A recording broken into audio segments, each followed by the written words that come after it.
Hello my friends, it's Lisa, and today I'm going to be chatting through the best and worst books that I've read according to Goodreads.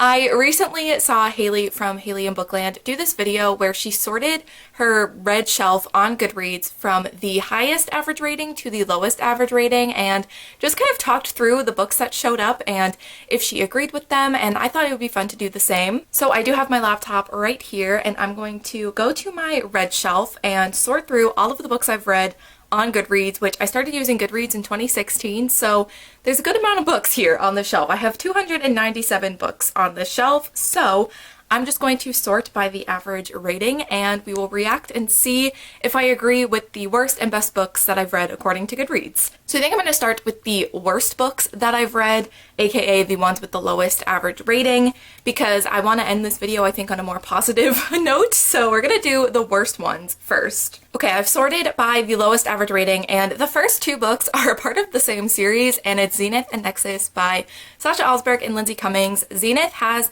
a 3.10 average rating, and Nexus has a 3.47 average rating. I definitely like a lot of my ratings, I feel like I've mentioned this before, from like pre me having a YouTube booktube channel, I don't really agree with a lot of my ratings. I have gone back and changed some of them, but there's a lot that I have not changed. So some of my ratings are definitely not the most accurate. So I gave Zenith 2 stars. I think it's probably more of like a 1. And Nexus I gave 3 stars, which definitely is on par with the average rating, but I would say it's more of like a 2. So yeah, these books definitely did not work for me and I have to agree with the lower ratings here. The next book is Crossed by Ali Condi. This is the second book in the Match trilogy, which is like a dystopian YA that was relatively popular, I feel like, back in like 2012, 2013. I feel like when that dystopian era was happening, this was definitely a part of that. This was the series I read instead of like The Hunger Games. So big clown moves here. This has an average rating of 3.52 and I have to agree. I recently unhauled this one and the third one, which the third one shows up later. We'll talk about that in a second. I recently unhauled it. I did not like this book at all. Absolutely nothing happens in this entire book. I'm actually surprised that the average rating is as high as it is because this book is just, in my opinion, not very good. Okay, the next book is part of a series that I was not going to mention if it ended up on like the other end of this video, like on the higher end of the average ratings, but because this is on the lower end and we'd be like bashing it, I'm gonna mention it, and that's Harry Potter and the Cursed Child. So this book, I was very generous in my rating. I gave it a 3. It has an average 3.54 average rating. It's not good. And I still don't want to spend too much time talking about this book and this series, but it was not good. I'm sure the actual play is a lot better, but just reading it and reading what happened, it was not good. It didn't make any sense. I did not enjoy it. Next book, we have An Abundance of Catherines by John Green. This also has an average 3.54 rating. And I don't like this book. I was, again, generous in my rating. I gave it a 2 star. I think that was a rating I gave it when I went back and lowered my rating. But honestly, it's a 1. I did not like this book. This is another book where absolutely nothing happens. I absolutely hate this book. I am so sorry if you like this. I know John Green is a very popular author. A lot of people really like his books. A lot of people also feel very mixed on a lot of his books. This one I think is not good at all. And I'm actually, again, surprised that the average rating is as high, but also it is John Green, so that's probably why. But yeah, I did not enjoy this book. So I also agree with this one being on the lower end. So the next book is actually a bit surprising. I was surprised to see it come up. It's Cinder's Adventure Get Me to the Wedding by Marissa Meyer.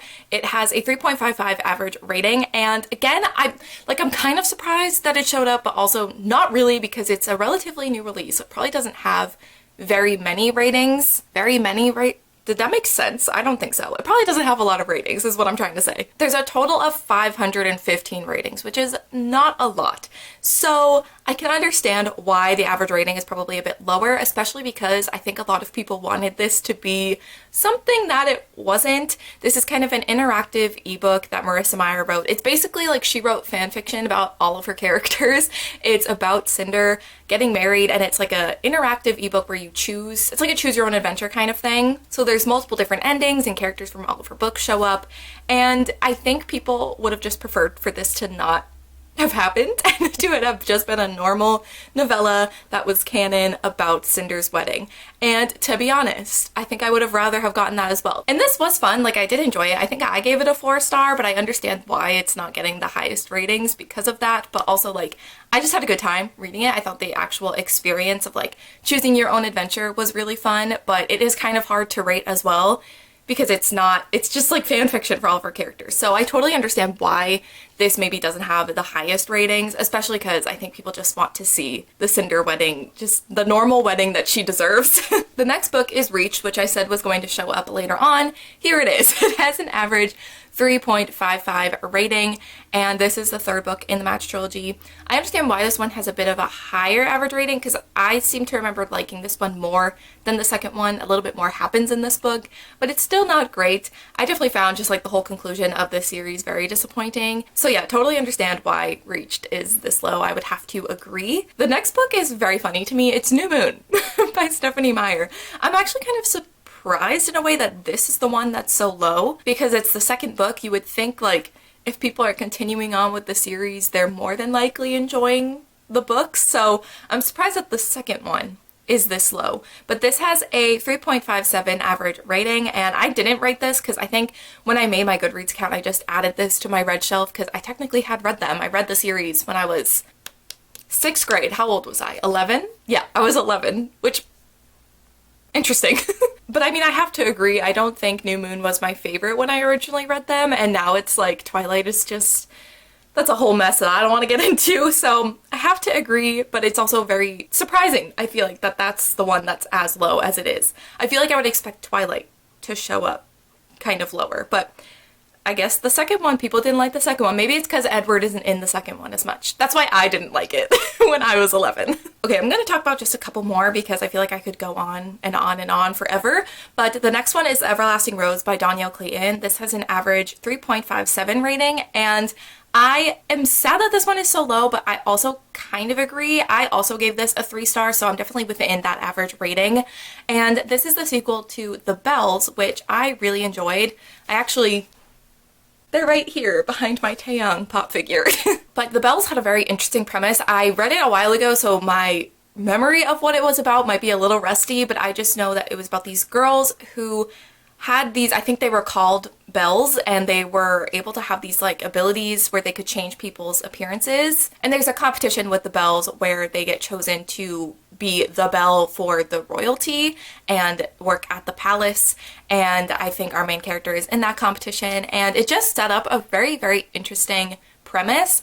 And then the sequel I found to be very disappointing. I found that everything that happened to them, there would always be an out for them. There was always someone there to save them from every situation that they got into, so there weren't very high stakes. And then the ending, the whole thing that the book was leading up to, was just very anticlimactic and very disappointing. So I kind of understand the low ratings, especially because the first one I thought was really good. So I have to agree with this one, unfortunately. Like, it makes me sad that I didn't enjoy this one a little bit more. Okay, the next one is a recent read, so this is very surprising, and that's Four Aunties and a Wedding by Jessie Q. Sutanto. Let me look and see how many ratings it has in total. Okay, it has 4,284, so definitely more than Cinder's Adventure.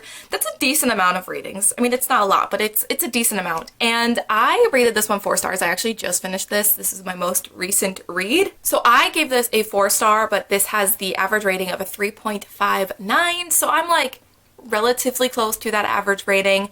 I can understand why. I think this one probably has a lower rating or lower average rating than the first one. To me, I think a big part of why I enjoyed Dial A for Aunties, which was the first one, was because I had no idea what to expect going into that book. And obviously with the sequel, I kind of knew what to expect from the characters and the tone, and that element of just complete surprise and being so taken aback by how fun the first one was. I feel like that was missing with the second one, so I can understand why this one might have a lower rating. And also just like the general like idea of these books are pretty similar, so I can see why it has a lower rating, but I still liked it. I still thought it was really fun. Then we have The Last Star by Rick Yancey. This was the third book in the Fifth Wave series, which I read, 2016, I think, is when I read them. I think that was around the time that the movie came out, which is why I wanted to read them. I remember really liking The Fifth Wave, the first book. I thought the second book was just okay.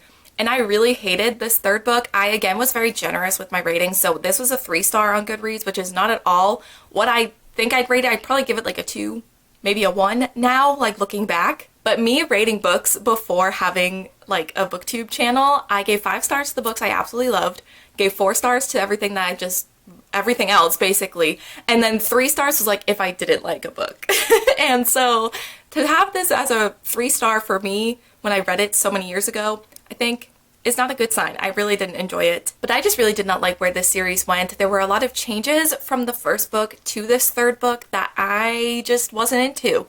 And I just found a lot of things change that I didn't like, and certain characters were acting differently and I didn't like that. So I understand why this one is lower rated as well. And here's Twilight. I was wondering where this was. This has an average 3.63 rating, and I feel like that makes sense. I think with how many people have read Twilight and not enjoyed it, and how many people like absolutely love the series and loved it, you know, when it was popular and still love it now, I feel like that middle of the road rating kind of makes sense and evens out the very different opinions that this book and this series has. I feel like I'm still slightly surprised that Twilight has a higher average rating than New Moon. I feel like as you get farther into series, I feel like the average ratings generally go up because people are continuing the series that enjoyed the first book, if that makes sense. So I find that a little surprising, but I'm also trying to remember like the way I felt about these books and what I liked and didn't like, but I read them 12, 13 years ago, which is absolutely disgusting. So maybe I'm not the best person to ask. All right, I'm gonna do one more and then we'll go to the other side. So the last one I'm gonna talk about is The Devouring Grey by Christine Lynn Herman. This has an average 3.63 rating. I gave it a 3 stars, I think, when I read it. I might have given it a 3.5, but looking back, I really did not enjoy this book. This book was compared to Stranger Things, The Raven Cycle, and Riverdale, which is quite the collection of things.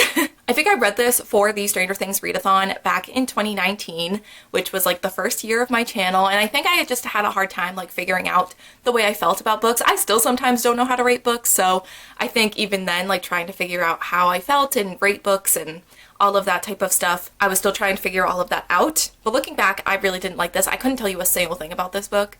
There was a forest that was evil. And I think it was like that's where the similarity to Stranger Things came in, because I think the forest was similar to the Upside Down in Stranger Things.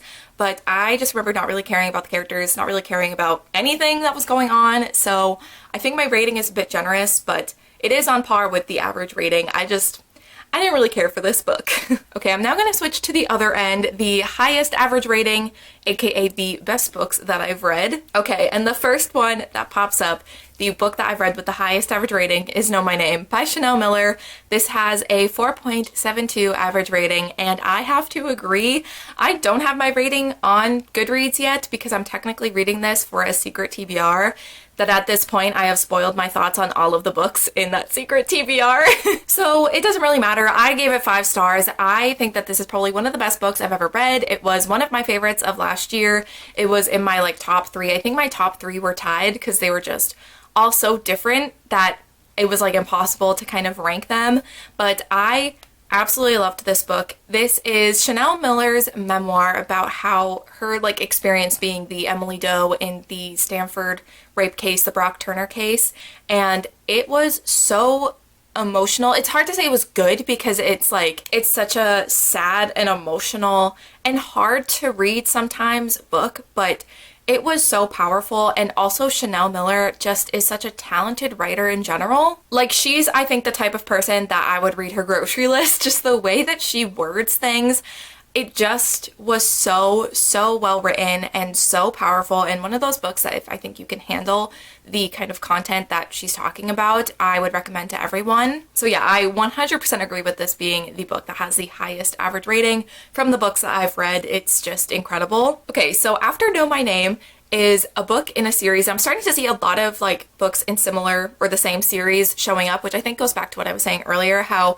if you're like continuing on reading a series, if you're reading the 3rd and 4th, 5th, whatever books in a series, you're probably doing that because you enjoyed them, so it makes sense that the average ratings are going up. So the next book is Saga Book 3 by Brian K. Vaughan and Fiona Staples. This has the same average rating actually as Know My Name. It has a 4.72 average rating. So if you do not know what Saga is, it's a graphic novel series, it's a sci-fi series, and we're following these two people who are kind of from the different warring planets, and they fall in love and they have a baby, and now they're just kind of like on the run from all the different people trying to like come after them. So Saga Book 3 is like a compilation of the last 3 volumes of the series before they took a break. So this has volumes 7, 8, and 9, and after volume 9 they took a hiatus for years. They've only just come back at the start of this year, and I haven't read any of them, and I don't know how I've done that. But this particular book has volumes 7, 8, 9, and volume 9, the way volume 9 ends, I'm still overwhelmed, and I read this like 2 or 3 years ago, so I totally understand why this has a high average rating, especially because if you've made it to volumes 7, 8, and 9 of this series, you've probably really enjoyed it. That's why you're probably that far into it. So not only does the high average rating make sense, but I 100% agree. I love the Saga series, and I definitely need to read the new issues that are coming out. And then next is another book, but then after that one is Saga Book 2, which has an average rating of 4.66. So again, totally makes sense, totally understand why, especially the books that are like the compilation of a few volumes. I think it makes sense that they have a pretty high average rating. But then going back to the one that's in between book 3 and book 2, we have Heartstopper Volume 4 by Alice Oseman. This has an average rating of 4.68. I gave it 5 stars. All of these I've given 5 stars. So I 100% agree. Again, like I said before, Volume 4 of a series, I think it makes sense that the average rating is pretty high, but Volume 4 in particular, I think is one of the best volumes, if not the best volume of Heartstopper. They're all great. I've given all of them 5 stars, but I think just the content of Volume 4, I think it makes sense that the rating is as high as it is, and it's definitely, I think, my favorite volume. I don't know, I go back and forth. I feel like if you ask me, depending on the day, my answer will change, but I think Volume 4 is my favorite. It's definitely the most emotional, and so I totally agree with this having a high average rating. Okay, so then it's Saga Book 2, and then after that we have All My Rage by Sabaa Tahir, which we love to see. This has an average rating of 4.63. I gave it 5 stars. I think at this point it's still my favorite book that I've read this year. I absolutely love it. Please read it. It's definitely a more character-driven novel, but it's so emotional. It's so good. Sabaa Tahir is just such an incredible, talented writer, and I just need everyone to read this, and I'm so happy that it has as high of an average rating as it does. It is a relatively new release, so maybe that will change depending on how many more people read it, but it does have almost 5,000 ratings, so that's a decent amount of ratings, and I'm just so happy that it has that high of an average rating because I absolutely love this book. I think it's so great, so important, but also just so beautiful and emotional, and I just need everyone to read it. Thank you. Okay, and then after All My Rage, we have Heartstopper Volume 3 by Alice Oseman. This has an average rating of 4.63. Again, totally understand, totally get it. I agree. I give it 5 stars. And I think Volume 3, I go back and forth between Volume 3 and Volume 4, I think, being my favorite ones. I think Heartstopper just kind of gets better with each volume, so I kind of think that this shows that as well. I just absolutely love it. I love Heartstopper. Did you know? Probably not. I haven't talked about it excessively the past few weeks. Okay, and the next book, not surprised to see this here, is A Court of Mist and Fury by Sarah J. Maas. This is the second book in the A Court of Thorns and Roses trilogy, and this has an average rating of 4.61. Now, I gave this book 5 stars. Do I think that this is the best book I've ever read, the best book ever written, is completely without its problems? Absolutely not. It has so many problems. I will be the first one to admit it, but did I have fun? Yes. I think with Sarah J. Maas, I just have a very different expectation going into her books, and just I have to have a very different mindset. And having read a few of her books now, I know what I'm gonna get. I know what it is. And for what it is, this book is fun. I don't know what to say. And this particular book as well is definitely a fan favorite. I think especially out of the original like trilogy, this is a lot of people's favorite, and I have to agree. I feel the same. So a part of me agrees because yeah, I gave it 5 stars and yeah, it's like my favorite from the series, but also another part of me is like, what are we doing? Why does this have this high of an average rating when I'm partaking in it? I don't know. A lot of mixed emotions with those books as a whole. Okay, next is Crooked Kingdom by Leigh Bardugo. I'm not surprised that one of the Six of Crows books showed up this far up. This has an average rating of 4.61. I gave it 4 stars. I have this weird opinion that Six of Crows is better than Crooked Kingdom. I know a lot of people do not agree. A lot of people think Crooked Kingdom is a lot better, but I remember reading Crooked Kingdom and being like, what's the point of this book for like the first half? I just didn't understand what the purpose was. I didn't know what we were doing. I didn't understand what the characters were supposed to be doing. And I did like it still, like I gave it 4 stars, and I have a lot of mixed feelings, I feel like, now looking back on the Six of Crows duology. I think reading Rule of Wolves, which I did not enjoy, I think that has kind of tainted a lot of my feelings on the Six of Crows duology, unfortunately, so I would have to reread it and see. But I like Crooked Kingdom. I understand why it has such a high average rating, especially because the duology as a whole is very well loved, and the second book as well is very loved by a lot of people, so I understand. I personally don't think it's my favorite, but I gave it 4 stars, so I'm within the average rating, I suppose. So I agree to a point. Okay, and then after Crooked Kingdom, we have Heartstopper Volume 2 by Alice Oseman. This has a 4.61 average rating, and We've Been New. I agree. Okay, the next book is The Nightingale by Kristen Hanna. This has an average rating of 4.59.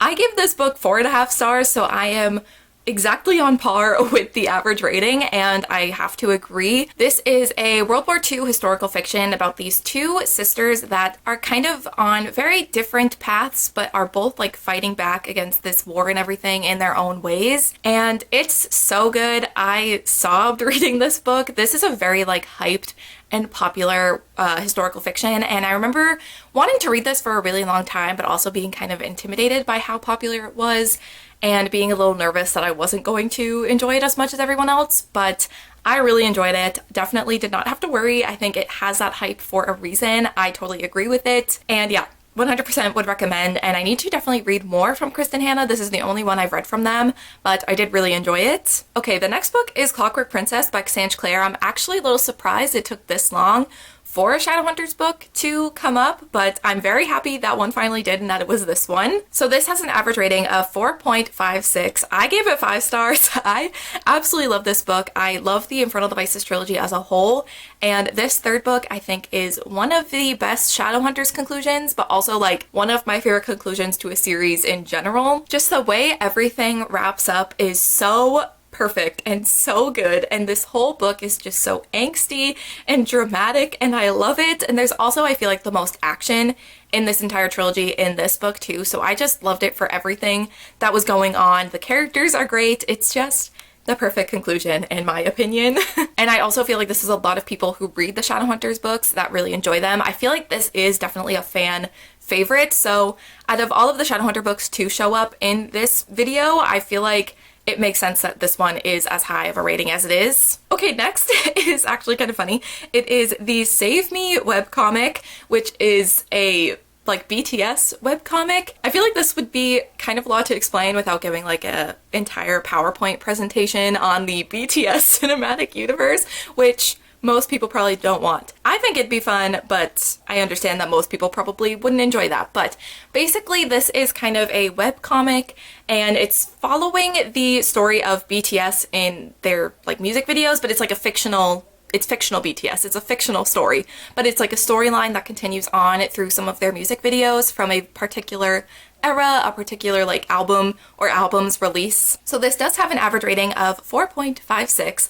I gave it 5 stars. I really enjoyed it. I think it makes sense that it has such a high average rating because if you're reading this, you're probably a BTS fan. Like, I don't think there's probably a lot of people reading this that aren't a fan of BTS who just love everything that they do. So I think it makes sense that this does have such a high average rating. Plus, I do think that seeing the storyline from their music videos in a webcomic format is really cool. The art is really nice. It's really good. And also, like, the actual story is very emotional, and I think it is a cool way to see this story in a different format. So I totally understand why this has an average rating that is so high, and I agree. Okay, and I'm gonna do one more to kind of close out this video, and it's the perfect way to end it. It's Heartstopper Volume 1 by Alice Oseman. This has an average rating of 4.54, and now all the volumes of Heartstopper that are out so far have been mentioned in the highest average rating portion of this video. And I 100% agree. I love Heartstopper so much, if that hasn't been made clear in this video and in previous videos. But just the story that these graphic novels tell is just so important and so special and wonderful and beautiful, and I absolutely love Heartstopper, and I just think it's so great that all four have such high ratings. I know the show did just come out recently when I'm filming this, but I think that these already had high average ratings pre the show coming out, so I'm not surprised to see them here regardless if this had been filmed before the show coming out. And yeah, absolutely love Heartstopper. Happy that all four volumes made it, and I think they're all so deserving of such great ratings, and the story itself and Alice Oseman as an author are so deserving of this success, and I'm just so happy to see the show as well doing well. And now this is just me talking about how much I love Heartstopper, so I'm gonna wrap it up here. But yeah, those are the best books and the worst books that I've read according to Goodreads. I think this was super interesting. There definitely were some surprising books. I think especially in the kind of lower average rating section, the worst books, seeing Four Aunties and a Wedding as well as the Cinder novella come up was a bit surprising. So I thought it was really interesting to see. There definitely were some that were expected. But yeah, this was really fun, just kind of a chattier video talking about some of my least favorite and favorite books. I typically agreed with a lot of them, so I think that that was kind of cool to see as well. Definitely let me know if you do this, what books kind of show up on the lower average rating and the higher average rating for you, and whether you agree. I think it's really interesting to see. And also, once again, I'm gonna have Haley's video, who I got the idea from, linked below for you guys to check out. But I think that that is going to be it for this video, so thank you guys so much for watching, and I will see you in my next one.